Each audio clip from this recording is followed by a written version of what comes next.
오늘 본문의 말씀으로 진정한 감사라는 제목으로 말씀의 은혜를 함께 나누겠습니다. 제이 데니스라고 하는 목사님이 감사치유법이라는 글에 이런 내용을 적은 것을 본 적이 있습니다. 당신이 많은 세금을 내야 한다면 감사하십시오. 당신에게 안정된 직장과 사업장이 있다는 말이기 때문입니다. 당신의 몸무게가 늘어서 옷이 맞지 않는다라면 감사하시기 바랍니다. 당신은 먹을 것이 넉넉한 인생을 살고 있는 것입니다. 세탁할 옷이 집안 한 구석에 쌓여 있거든 감사하시기 바랍니다. 당신에게는 적어도 갈아입을 옷의 여유가 있다는 뜻이기 때문입니다. 당신의 집에 대청소가 필요하고 문고리를 갈아야 하고 창문을 갈아야 한다면 감사하시기 바랍니다. 당신의 몸을 위탁할 집이 있다는 뜻이기 때문입니다. 멀리라도 주차할 공간을 찾았다면 감사하십시오. 당신에게 잠시라도 걸어갈 운동의 기회가 주어졌기 때문입니다. 당신에게 불평할 대통령이 있다면 감사하시기 바랍니다. 당신은 언론의 자유가 보장된 나라에 살고 있는 것입니다.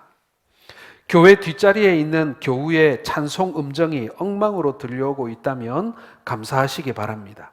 당신의 청각은 정상이기 때문입니다. 아침에 울리는 자명종 소리가 고통스럽게 들리거든 감사하시기 바랍니다. 당신에게 일어나 일해야 할 하루가 기다리고 있기 때문입니다. 마지막으로 하루 해가 저물어 온몸이 나른하고 피곤하거든 감사하시기 바랍니다. 당신은 오늘 하루를 생산적으로 살았기 때문입니다. 여러분 어떻습니까? 한 가지 발견한 게 있죠. 앞에 뭐뭐 했다면 하는 내용들이요, 사실은 감사의 제목이라기보다는 우리가 늘 불평하는 내용들입니다. 세금을 많이 내야 한다면 불평이 나오죠. 몸무게가 늘어서 이 맞는 옷이 없다면 불평할 수밖에 없습니다. 집이 낡아서 고쳐야 할 게 많고 물이 새가지고 그 돈 잡아먹을 일이 있으면 우리는 불평하게 돼 있습니다. 그 집이 있다라는 사실에 감사하기보다는 그 집이 낡았다는데 더 불평하게 되지 않습니까? 주차할 공간도 마찬가지입니다. 내게 차가 있다는 얘기잖아요. 그렇죠? 사랑하는 성도 여러분, 사실은요, 우리가 지금 불평하고 있는 내용들이 우리가 조금 다른 마음으로, 다른 시각으로 그것을 바라보면 사실은 감사할 제목이라는 것을 여러분 알고 계십니까? 감사와 불평은요, 정말 동전의 양면 같다는 생각이 듭니다. 그리고 우리가 얼마나 감사할 수도 있는 내용들을 얼마나 불평하고 살고 있는가, 그것도 우리가 알 수 있는 것이죠. 삶이 술술 잘 풀릴 때야 누구나 감사하기 쉽습니다. 사람들이 칭찬하고 잘 됐다고 얘기하고 축하한다는 얘기를 하는 그런 일만 있으면 감사하죠. 그러나 상실과 고독과 혼란에 휩싸일 때, 우리가 그렇게 해서 낙심할 만한 일들을 만났을 때 그 순간에 우리가 감사할 수 있다면 여러분, 그 감사의 순도는 좀 다르지 않을까요? 성경은 우리에게 범사에 감사하라라고 데살로니가전서에 말씀하고 있습니다. 범사에 감사한다는 게 말이 쉽죠. 이 범사 안에는 우리가 실패했을 때, 우리가 낙심했을 때, 우리가 절망했을 때, 고통할 때 다 포함되어 있는 말이 바로 범사에입니다. 여러분, 이 모든 순간에 우리가 감사할 수 있습니까? 사실 우리가 오늘 본문에서 만나는 이 하박국 선지자의 감사의 모습은요, 좀 비현실적일 때가 많이 있습니다. 어떻게 이런 상황에 감사할 수 있는가? 나도 노래는 그렇게 할 수 있고 고백은 그렇게 할 수 있는데 막상 내가 그런 상황에 닥쳤을 때 과연 감사할 수 있을지는 이게 쉽지 않다는 것을 우리 모두가 인정할 수밖에 없지 않습니까? 자, 그럼에도 불구하고 오늘 하박국 선지자는 진정으로 하나님께 감사의 찬미와 기도를 드리고 있습니다. 그래서 오늘은 이 하박국 선지자의 감사를 통해서 무엇이 진정한 감사인지 한번 살펴보면서 우리가 교훈받고 은혜 받는 시간이 되기를 원합니다. 첫 번째로 여러분, 환난 속에서도 하나님의 음성을 듣고 주님이 주시는 은혜를 우리는 믿어야 합니다. 여러분, 여기서 방점은요, 어디에 있냐면 환난 속에서도입니다. 환난 속에서도. 자, 16절 같이 한번 읽어보겠습니다. 같이 읽겠습니다. 내가 들었으므로 내 창자가 흔들렸고 그 목소리로 말미암아 내 입술이 떨렸도다. 무리가 우리를 치러 올라오는 환난 날을 내가 기다림으로 썩이는 것이 내 뼈에 들어왔으며 내 몸은 내 처소에서 떨리는도다. 여러분, 정말 황당한 일, 정말 고통스러운 일, 그리고 너무나도 슬프거나 너무나도 속상한 일을 만날 때 여러분, 내 속이 어떻게 됩니까? 내 창자가 흔들렸고 라고 돼 있죠. 속이 막 꼬였다는 얘기예요. 그리고 내 입술이 떨렸다 라고 돼 있습니다.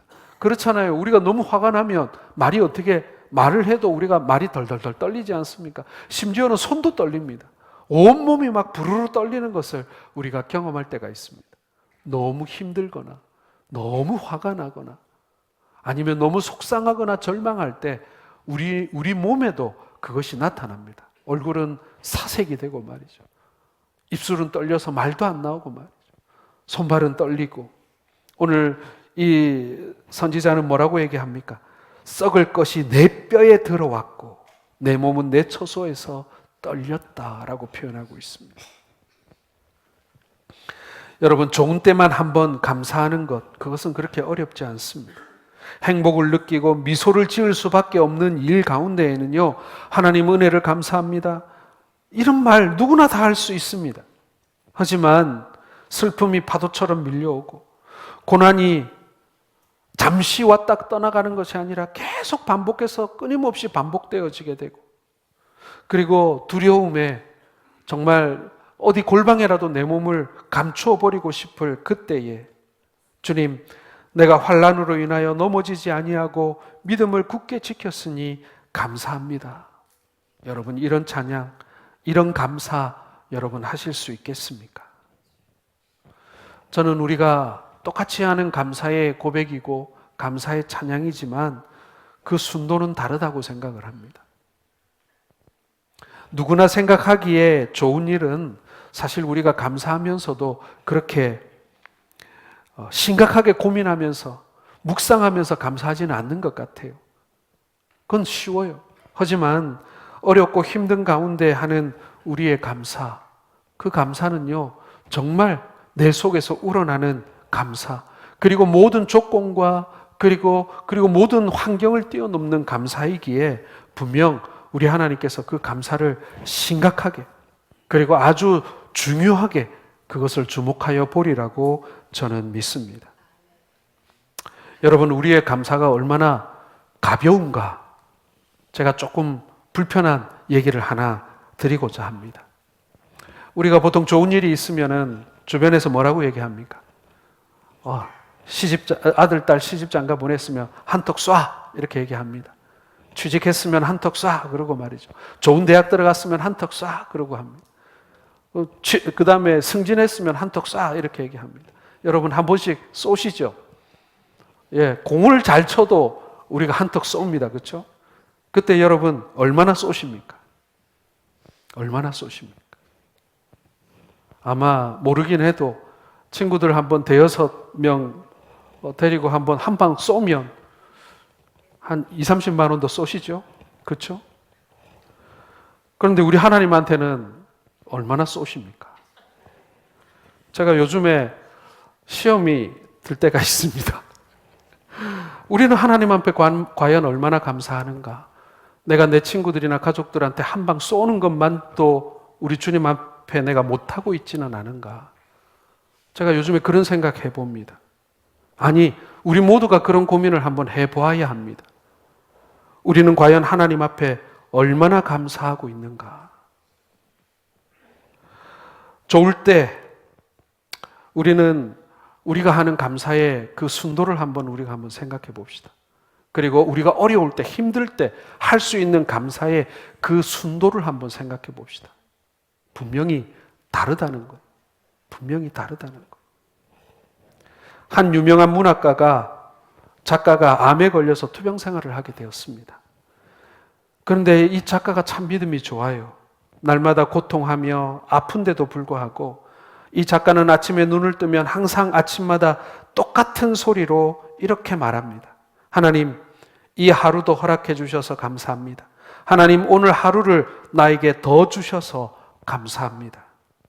이렇게 감사하는 것입니다. 그러자 이 작가의 부인이 묻습니다. 여보, 날마다 눈을 뜨면 그 병의 고통에 당신이 괴롭고 아프고 힘든데 잠시 잘 수 있는 시간에 당신은 그 고통을 이기고 쉬는데 눈을 뜨고 아침에 일어나는 게 뭐가 그렇게 감사해요? 그렇게 묻자 이 작가가 이렇게 얘기합니다. 나는 5가지가 감사하다. 내가 늘 당신을 볼 수 있기 때문에 감사하고, 가족을 볼 수 있기 때문에 감사하고, 내가 내 글을 쓸 수 있기 때문에 또 감사하고, 나로 하여금 병과 싸울 의지의 힘을 하나님이 주셨기 때문에 감사하고, 또 내 이 모든 아픔과 고통 앞에 하나님이 늘 나와 함께 하심에 감사하다. 이렇게 5가지의 감사를 고백했다고 합니다.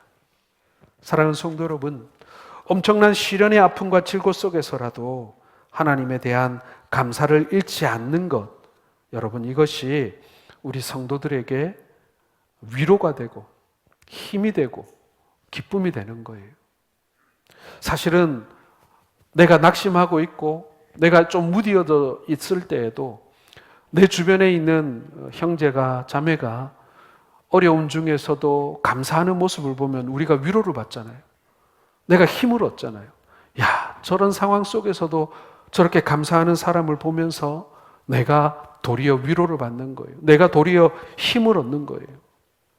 야, 저런 상황 속에서도 감사하는데 우리도 환난을 좋아하지는 않습니다. 누가 환난을 좋아하겠습니까? 누가 걱정거리를 좋아하겠습니까? 시련과 아픔과 고뇌의 날을 좋아할 사람은 아무도 없습니다.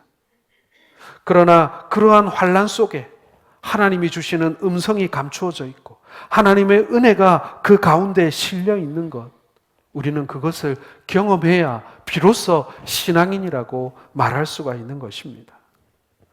그 환난을 통해서 내가 지금껏 알지 못했던 하나님의 비밀한 뜻을 발견할 수도 있습니다.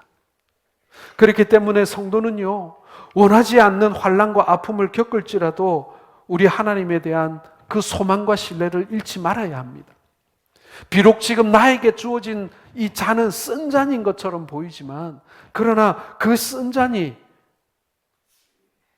나를 건강하게 만들고, 그리고 그 쓴 잔이 결국에는 나를 유익하게 만들어주는, 그리고 그 쓴 잔이 내 삶의 죄를 제거해주는 그러한 역할을 해주게 된다면 하나님이 내게 잠시 주신 그 쓴 잔은 여러분 우리에게 유익한 것이고 감사의 제목이 되는 줄로 믿습니다. 그러니 여러분, 우리의 인생이라는 것은 항상 양면이 있다고 얘기하잖아요. 그리고 항상 그것을 잘 들여다봐야 된다고 얘기하잖아요. 남들은 다 축하할 만한 일이고 잘 됐다고 얘기하지만 알고 보면 그 뒤집어 보면 이게 잘 된 게 아닌 거예요. 잘 된 게 아닌 거예요. 그런 일이 있어요. 그리고 남들이 다 안 됐다 그러고 어떡하냐 그러고 위로해 주는데 알고 보면 이걸 이렇게 뒤집어 보면 이게 도리어 감사한 일이고 나에게 유익한 일일 수도 있다라는 것입니다. 여러분, 우리의 삶이 그런 게 되게 많아요. 그런데 나는 잘 몰라요. 나는 잘 모르는데 옆에 있는 사람들이 그것을 알려주기도 합니다. 그게 잘된 게 잘된 게 아니라, 그게 나쁜 게 나쁜 게 아니라고 그렇게 우리에게 일러주더라는 것입니다. 사랑하는 성도 여러분, 환난 속에서라도 하나님의 음성을 듣고 하나님의 은혜를 발견하시는 우리 성도들 되시기를 주의 이름으로 축원합니다. 그래서요, 우리 하나님의 은혜와 은총은요, 환경과 여건을 별로 거기에 별로 좌우되지 않습니다. 왜 그렇습니까? 그 모든 상황 속에서, 환난을 포함한 그 모든 상황 속에서 하나님은 우리에게 말씀하고 계시고요. 하나님은 우리를 떠나지 아니하시고 우리와 동행하시기 때문에 그런 것입니다. 그러니 여러분, 모든 환난 속에서라도 우리 주님을 신뢰하시고 감사하시는 우리 성도들 되시기를 주의 이름으로 축원합니다. 두 번째로 여러분, 진정한 감사는요, 없고 또 없어도 감사하는 것입니다. 17절 같이 읽겠습니다. 시작. 비록 무화과나무가 무성하지 못하며 포도나무에 열매가 없으며 감람나무에 소출이 없으며 밭에 먹을 것이 없으며 우리의 양이 없으며 외양간에 소가 없을지라도. 여러분, 오늘 하박국 선지자가 말하고 있는 무화과, 포도나무, 감람나무, 그리고 소와 양은요, 지금 도시에서 사는 우리들에게는 필수적이지 않은 것일 수도 있습니다. 그러나 오늘 여기서 말하는 이것들은요, 우리의 삶에 반드시 있어야 하는 필수 불가결한 요소들을 말하는 것입니다. 집이 필요합니다. 직장이 필요합니다. 친구가 필요합니다. 가족이 필요합니다. 그리고 돈이 필요합니다. 사실 우리에게 필요한 많은 것들이 있습니다. 그 많은 것들을 무화과나무, 포도나무, 감람나무, 소와 양으로 지금 말하고 있는 것입니다. 여러분, 무화과나무는 이스라엘 백성들에게 일종의 양식입니다. 포도는 물이 귀하고 물이 많이 오염되었던 그 당시에는요, 굉장히 중요한 음료로 사용되었습니다. 감람나무는 기름을 짜서 불을 밝히기도 하고, 그리고 성전에 또 불을 밝히는 재료로도 사용되었고요. 식품이기도 했지만 또한 의약품이기도 했습니다. 너무나도 중요한 것이죠. 지금으로 말하면 뭐라고 할까요? 이 감람나무에서 나오는 기름은 전기와 같다, 이렇게 표현할 만도 합니다. 양은 어떻습니까? 그 가죽으로 옷을 만들어 입었고요. 소는 밭을 가는 수단이었고 재산 목록 1위였습니다. 식량이기도 했지만 그 가정의 경제력의 근간이 바로 가축이지 않습니까?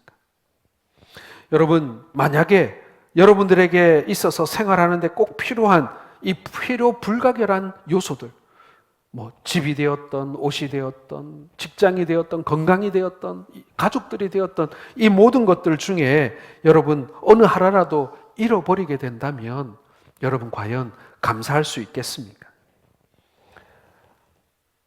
이런 것뿐만 아니라 사소한 것도 요즘에는 우리가 누리는 게 너무 많잖아요. 그렇죠?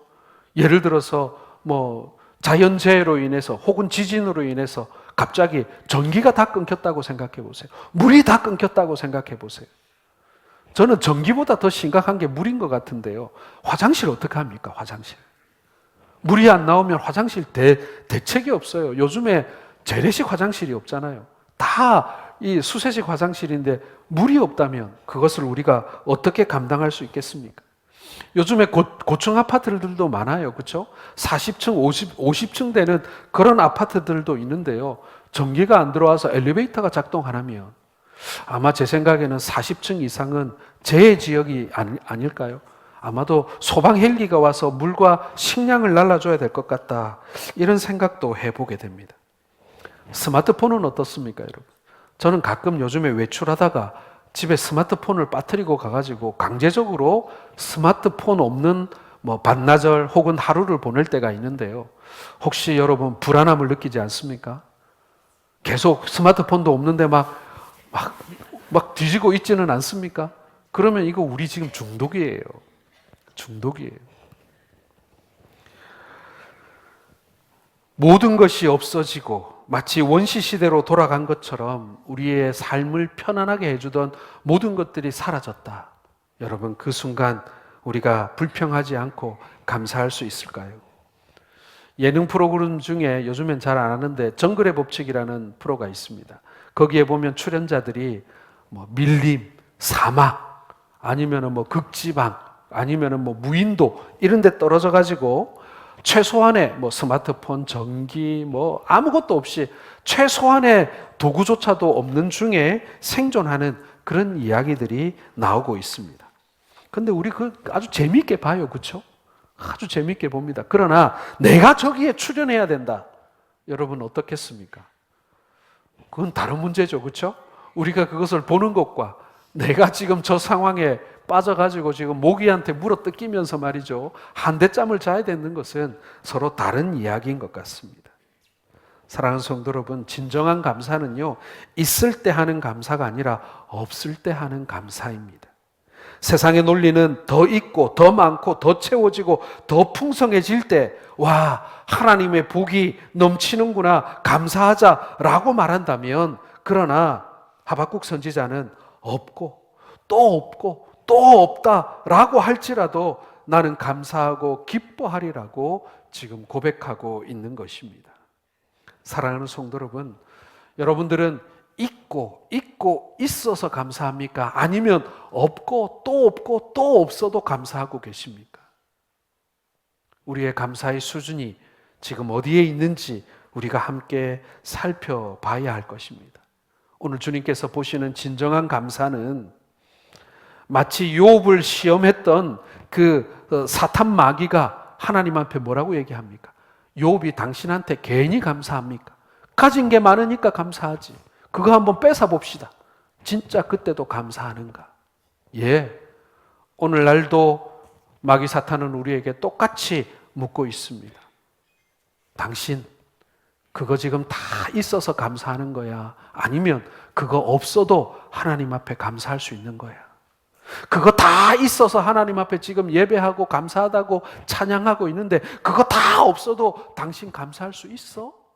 라고 마귀 사탄은 오늘도 우리에게 질문하고 있는 것입니다. 사랑하는 성도 여러분, 하나님께서 욥을 잠시 그 사단에게 내어주시면서 나는 걱정 안 한다. 나는 욥을 믿는다. 네가 그것을 다 빼앗아 간다 할지라도, 심지어는 10자식을 다 빼앗아 간다 할지라도 욥은 배반할 사람이 아니야. 오늘 하나님께서는 욥을 믿으셨던 것처럼 저와 여러분들을 믿으실 수 있기를 주의 이름으로 축원합니다. 세 번째로 여러분, 진정한 감사는요, 하나님으로 인하여 하는 감사입니다. 18절 같이 읽겠습니다. 나는 여호와로 말미암아 즐거워하며 나의 구원의 하나님으로 말미암아 기뻐하리로다. 하박국의 감사는요, 전적으로 하나님께 있었습니다. 그는 자신에게 가장 보배스러운 존재, 가장 소중한 존재가 바로 구원의 하나님이라는 사실을 알았던 것입니다. 내게 필요한 모든 것들이 누구로부터 출발하느냐는 거예요. 내가 지금 구하는 내 인생의 모든 승패가 누구에게 달려있냐는 거예요. 예, 우리 하나님 안에 달려있는 거예요. 우리 하나님으로부터 말미암는 거예요. 우리 하나님이 계시느냐 안 계시느냐에 따라서 나에게 있고 없고, 그리고 성공과 실패가 좌우되는 것입니다. 모든 것이 그분에게 귀결되게 돼 있는 거예요. 그래서 다른 것 다 잃어도 하나님만 계시면 나는 다 얻은 것이고, 하나님이 나와 함께 하신다면 나는 어떤 일을 만나도 나는 성공한 사람이다 라는 믿음이 있었던 것입니다. 그 보배로우신 하나님의 가치를 알았기 때문에 그 하나님 한 분만으로 기뻐하고 즐거워한다라는 것입니다. 여러분, 우리 신약 성경에 보면 이 천국의 비유를 우리 주님이 하실 때 진주 장사의 이야기를 합니다.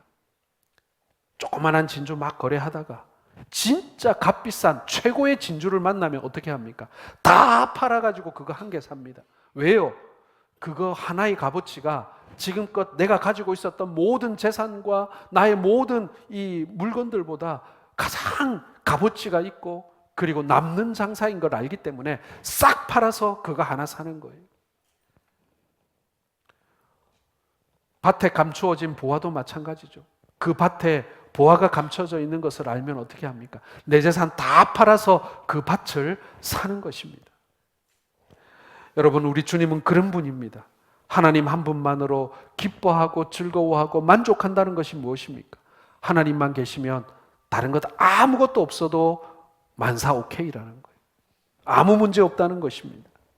비록 아무것도 없다 할지라도 하나님을 자신의 하나님으로 모신 사람은 기뻐하고 즐거워하고 감사할 수 있다는 것입니다. 이미 세상의 어떤 것으로도 비교할 수 없는 가장 귀중한 보배를 소유했기 때문에 만족하며 감사할 수 있는 것입니다. 여러분들에게도 이런 감사가 있는 줄로 믿습니다. 여러분 요즘에 극장 가서 영화 잘 안 보시죠? 요즘에는 OTT 때문에 대부분 집에서 아니면 스마트폰이나 핸드폰으로 영화를 많이 보곤 합니다. 영화에도 장르가 다양하죠.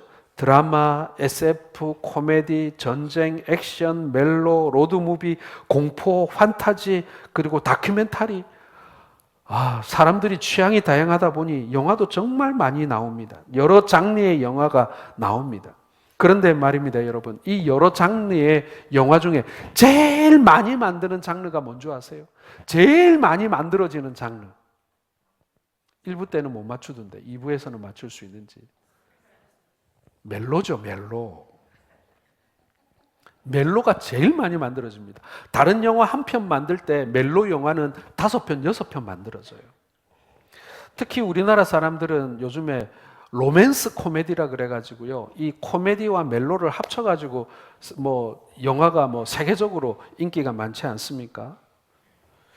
이 멜로 영화의 단골 주제가 뭐예요, 여러분? 정말 똑같습니다.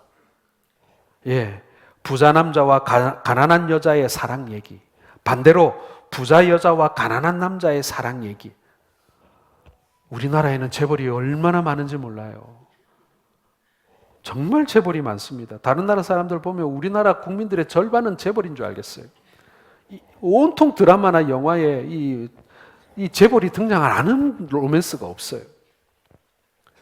자, 그런데 이 내용을 보게 되면요. 오직 사랑을 위해서 자신들이 가진 재산이나 신분을 포기하고 또 아무것도 아닌 것으로 여기는 그런 장면들이 매번 모든 스토리 안에 나옵니다. 그리고 오직 사랑하는 사람과 행복하게 사는 것이 유일한 결정, 유일한 목적이 됩니다. 이런 해피엔딩으로 끝나지 않으면요. 큰일 납니다. 주인공이 나는 돈을 포기할 수 없어서 사랑을 버리고 끝났다. 이런 내용은 절대로 나올 수가 없습니다.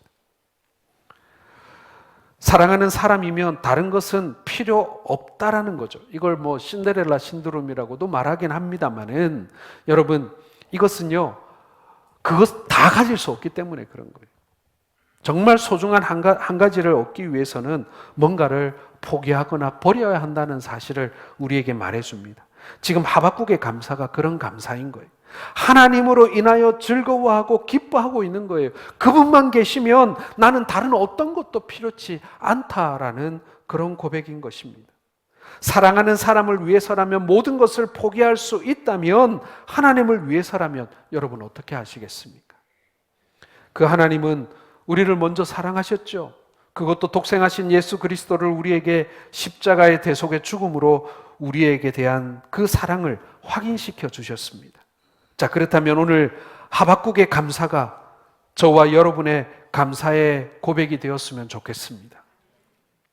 무엇과도 맞바꿀 수 없는 그러한 존재로서의 하나님. 이분만 계시면 내가 다 잃어버린다 할지라도, 심지어는 나의 건강, 나의 생명을 잃어버린다 할지라도 내가 다 얻은 것과 진배없는, 아니 이미 다 얻은 여러분 그런 고백이 우리에게 있다고 한다면 이것은 정말 진정한 감사라고 할 수 있을 것입니다. 이제 말씀을 맺겠습니다. 유대인의 탈무드에 보면요, 세상에서 가장 지혜로운 사람은 배우는 사람이고 세상에서 가장 행복한 사람은 감사하며 사는 사람이다 라는 말이 있습니다. 감사하며 사는 사람은 그렇지 못한 사람보다 훨씬 건강하고 행복합니다. 감사하지 못하면 마음과 육체에는 병이 들고 쉽게 불행하게 됩니다. 신체는 감정에 민감하게 반응하기 때문에요. 감사하면 맥박이 고르게 되고 위장의 활동을 도와서 소화력을 증진시킨다고 합니다. 그리고는 기분까지 상쾌하게 만들기 때문에 감사하는 사람은 건강하게 된다는 것이죠. 그러나 불평은 혈액순환을 방해하고 맥박을 급하게 하는 동시에 위장의 운동을 정지시켜서 뱃속으로 들어온 음식의 소화를 거부하게 되고 결국에는 건강을 해치게 되는 그러한 이유가 된다고 합니다. 그러므로 여러분, 소유의 유무와 환경의 조건에 상관없이 감사하는 사람들이 행복한 인생을 살게 된다라는 그런 이야기인 것입니다. 사람이 얼마나 행복한가? 그것은요, 감사함의 깊이에 달려 있는 것입니다. 감사의 농도에 달려 있는 것입니다. 이제 2024년도가 한 장의 달력만 남겨놓고 있습니다. 올 한 해를 돌이켜 보면서 여러분, 잃은 것도 많을 거고 얻은 것도 많이 있었을 것입니다. 오늘 우리는 한 장밖에 남지 않은 이 달력을 바라보면서 우리가 진짜 잃은 것이 잃은 것인지, 그리고 진짜 얻은 것이 얻은 것인지 우리가 그 실체를 다시 한번 살펴볼 수 있기를 바랍니다. 그래서 잃어서 불행하고 얻어서 감사한 게 아니라 잃든지 없든지 얻든지 이 모든 것이 우리에게 감사의 제목이 될 수 있어야 하지 않는가? 아니, 감사할 수 있는 것이 아닌가? 이 모든 상황 속에서 우리가 감사할 수 있다면 우리는 분명 2024년도를 승리한 한 해라고 말할 수 있지 않겠는가 하는 것입니다. 사랑하는 성도 여러분, 하나님 한 분만으로 만족하고 감사하는 우리 모든 성동교회 성도들 되시기를 주님의 이름으로 축원합니다.